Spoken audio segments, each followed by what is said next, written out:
सो revision lecture start कर रहे हैं ऐसे हम लोग। हमारा फर्स्ट टॉपिक था micro economics and macro economics. First part that is macro economics. You knows that macroeconomics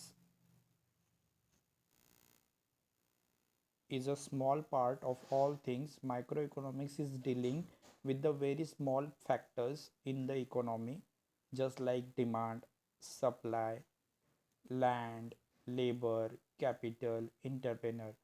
These all kind of small part of the national economy.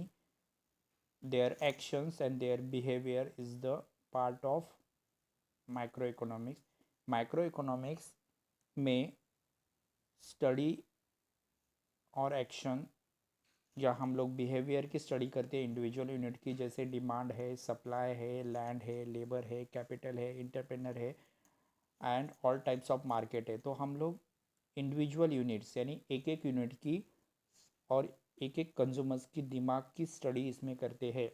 Individual units and individuals consumers की behaviour की studies हम लोग इसमें करते हैं। इसमें specially हम लोग प्रोड्यूसर्स की और फर्म्स की स्टडी करते हैं। प्रोड्यूसर्स का हमने चैप्टर्स देखा है, दैट इज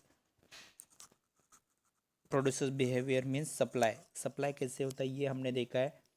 प्राइस से रिलेटेड हमने चैप्टर्स देखा है, land, labour, capital, entrepreneur, factors of production, ये प्राइस से रिलेटेड चैप्टर्स है।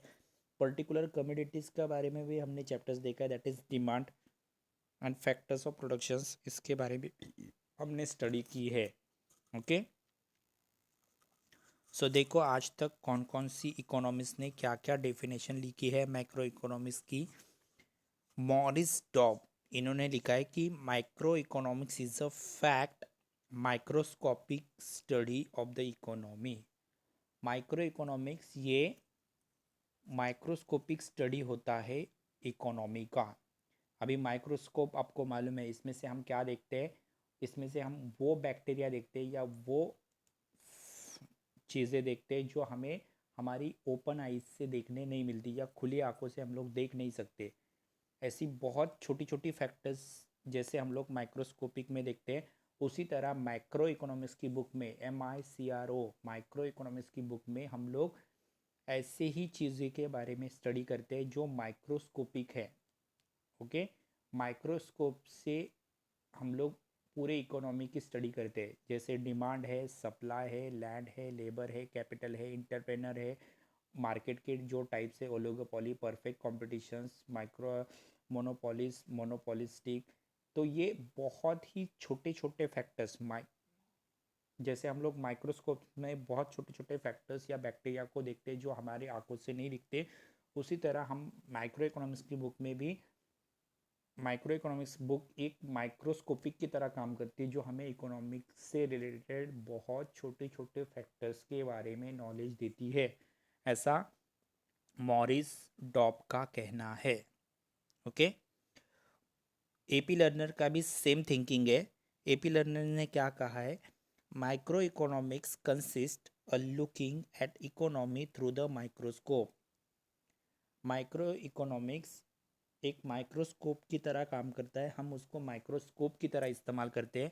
जैसे हम माइक्रोस्कोप से millions of cells in the body, हम हमारे बॉडी के अंदर की बहुत सारे वेसल्स या सेल्स को दे सकते हैं, उसी तरह माइक्रोस्कोप से हम इकोनॉमिक की बॉडी के सेल्स को ऑब्जर्व कर सकते हैं।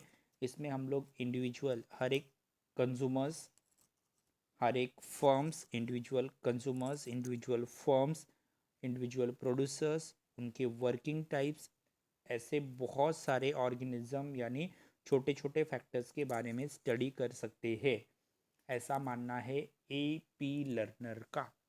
ओके नेक्स्ट है scope of micro economics. Micro economics की बुक में हम लोग क्या क्या पढ़ने वाले। Okay it's a very important questions which is always came in exam, so be prepared for these questions, that is scope of macroeconomics.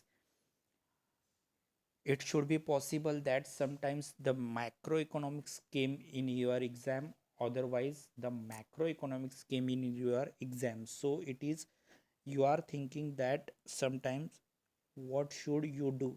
Okay, but it's maybe possible that always in your exam there is possibility to always came question like scope of microeconomics. So microeconomics की study से हमें क्या क्या पढ़ने मिलता है. Okay, तो इसका एक स्ट्रक्चर ही यहाँ पे दिया है. इसमें हम लोग थियरीज ऑफ प्रोडक्ट प्राइसिंग देखेंगे, जिसमें हम लोग डिमांड और सप्लाई ये दो चैप्टर्स हमने देखे. तो ये प्रोडक्ट की प्राइस कैसे डिसाइड होता है ये दिखाते हैं. थियरी ऑफ फैक्टर्स प्राइसिंग, जिसमें से हमने फैक्टर्स ऑफ प्रोडक्शंस ये चैप्टर देखा. तो रेंट, वेजेस, इंटरेस्ट और प्रॉफिट कैसे डिसाइड होता है ये थियरी ऑफ फैक्टर्स प्राइसिंग है. और तीसरा है थियरी ऑफ इकोनॉमिक वेलफेयर. ये माइक्रो इकोनॉमिक्स के मेन चैप्टर्स है. ओके, अभी देखो वन बाय वन. आज के लेक्चर्स में सिर्फ हम 3 देखेंगे, फिर बाकी बाद में. Theory of product pricing. The price of individual commodity is determined by the market force, demand and supply. Microeconomics is concerned with the demand analysis and individual consumers' behavior, and supply analysis, individual producers' behavior. तो first of all ये आपको याद रखना है कि आप market में जाओगे तो मार्केट में किसी भी चीज़ की प्राइस डिमांड और सप्लाई के ऊपर डिपेंड होती है. फॉर एग्जांपल आप लोग मार्केट में गए, आप लोग मार्केट में उन जगह पर जाओगे या उस जगह पर जाते हो जहाँ पे चीज़ों की प्राइस सबसे कम रहती है. Right, when you are going to the market you are thinking about that I got a very very less price. Okay, अगर आप कंज्यूमर्स हो तो आपका दिमाग ये चलता है कि मुझे कम से कम प्राइस में ज़्यादा से ज़्यादा अच्छी चीज़ मिलनी चाहिए. तो वहाँ पे जहाँ पे कम प्राइस होगी वहाँ पे आप लोग चीज़ें लेने के लिए ज़्यादा जाओगे. तो ये आपका कंज्यूमर्स का बिहेवियर है. उसी तरह प्रोड्यूसर्स ये सोचता है कि मेरी चीज़ें ज़्यादा से ज़्यादा सेल होनी चाहिए. राइट, सो कंज्यूमर्स का बिहेवियर है कि मुझे लेस प्राइस में चीज़ें मिलनी चाहिए. और प्रोड्यूसर्स का बिहेवियर है कि मुझे चीज़ें ज़्यादा से ज़्यादा सप्लाई करनी है. Okay, so consumers behaviour and producers behaviour दोनों की स्टडी हुई. तो दोनों की स्टडी होती है माइक्रो इकोनॉमिक्स में. उसी तरह आप मार्केट में जाओगे तो डिमांड जिन चीज़ों को ज़्यादा है उनकी प्राइस कम रहेगी, जिन चीज़ों की डिमांड कम है उनकी प्राइस ज़्यादा रहेगी. राइट, डिमांड ज़्यादा डिमांड ज़्यादा रहेगी तो प्राइस ज़्यादा रहेगी, डिमांड कम रहेगी तो प्राइस कम रहेगी. राइट, सो डिमांड और सप्लाई के ऊपर चीज़ों की प्राइस डिपेंड होती है. If the demand more and supply more, the prices are more. If the demand more and supply less, the prices demand less, supply less, the prices are less. तो demand और supply के ऊपर prices depend होती है. Right, इसलिए उसको factors of producing pricing कहा जाता है. डिमांड और सप्लाई से प्राइस डिसाइड होती है. दूसरी चीज़ ये है कि आप माइक्रो इकोनॉमिक्स में थ्योरी देखोगे तो इसमें कंज्यूमर्स की बिहेवियर भी देखी जाती है और प्रोड्यूसर्स भी बिहेवियर देखी जाती है. तो कंज्यूमर्स की बिहेवियर यानी डिमांड और प्रोड्यूसर्स की बिहेवियर यानी सप्लाई. तो इन दोनों का एनालिसिस मैक्रो इकोनॉमिक्स की बुक में होता है. नेक्स्ट है factors of theory of factors pricing. हमें मालूम है चीज़ें बनाने के लिए 4 चीज़ों की इम्पोर्टेंस होती है. एवरी फर्म्स में, हर एक फर्म्स में, हर एक फैक्ट्रीज़ में, हर एक इंडस्ट्रीज़ में 4 चीज़ों का बहुत इंपॉर्टेंस होता है. Land, labour, capital and entrepreneurs.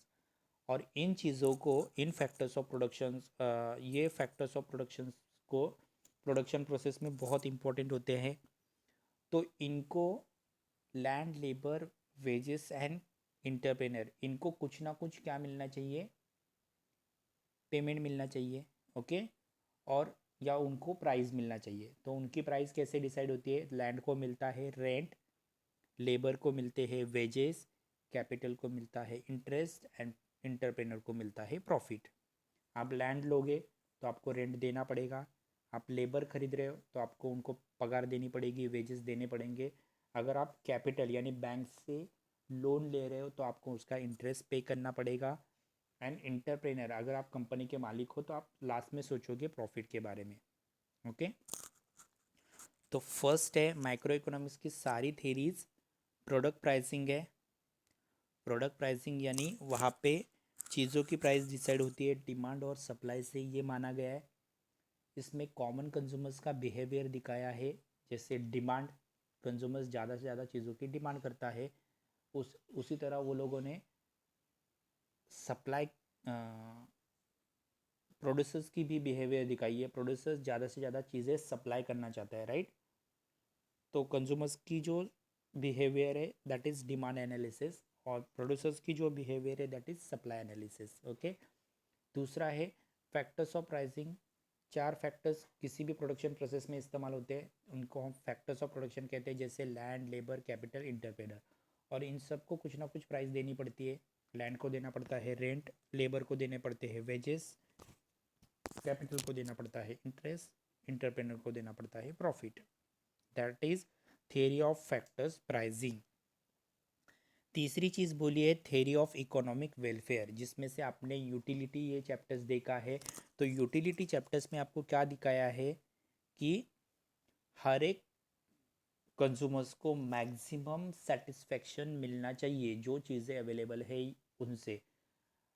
Every consumers got maximum satisfaction bye their goods and services, और गुड्स एंड सर्विसेज को ही कहा जाता है resources. Okay, goods and services को ही कहा जाता है रिसोर्सेज। हर एक कंज्यूमर्स को मैक्सिमम सेटिस्फेक्शन मिलना चाहिए जो रिसोर्सेज अवेलेबल है उनसे। ओके, जो रिसोर्सेज अवेलेबल है उनसे हर एक कंज्यूमर्स को मैक्सिमम सेटिस्फेक्शन मिलना चाहिए, राइट। तो इकोनॉमिक्स की सारी थेरी, माइक्रो इकोनॉमिक्स की सारी थेरी ज़्यादा से ज़्यादा मैक्सिमम सेटिस्फेक्शन के ऊपर ध्यान देती है। जैसे हमने देखा प्रोडक्शन की theory, that is efficiency of production. Efficiency of production इसमें दिखा गया है कि लोगों को गुड्स एंड सर्विसेज से ज़्यादा क्या मिलना चाहिए, सेटिस्फेक्शन मिलना चाहिए। लोगों को गुड्स एंड सर्विसेज से ज़्यादा सेटिस्फेक्शन मिलना चाहिए। That utility chapters. नेक्स्ट है इफ़िशियंसी ऑफ कंजम्पशन। लोगों ने ज़्यादा से ज़्यादा गुड्स एंड सर्विसेज को परचेज करना चाहिए। गुड्स एंड सर्विसेज को ज़्यादा से ज़्यादा कंज्यूम करना चाहिए, तभी सोसाइटी को मैक्सिमम सेटिस्फेक्शन मिलेगा। गुड्स एंड सर्विसेज को ज़्यादा से ज़्यादा परचेज करना चाहिए तो ही मैक्सिमम सेटिस्फेक्शन मिलेगा। That is demand analysis chapters. Okay, और तीसरा है ओवरऑल इकोनॉमिक एफिशिएंसी। प्रोड्यूसर्स ने ज़्यादा से ज़्यादा गुड्स एंड सर्विसेज अवेलेबल करके देनी चाहिए, that is supply analysis. Producers ने कंज्यूमर्स को ज़्यादा से ज़्यादा गुड्स एंड सर्विसेज अवेलेबल करके देनी चाहिए, दैट इज सप्लाई एनालिसिस। तो पहला है प्रोडक्शन, कस्टमर्स को गुड्स एंड सर्विसेज से मैक्सिमम सेटिस्फेक्शन मिलना चाहिए, that is chapters of utility.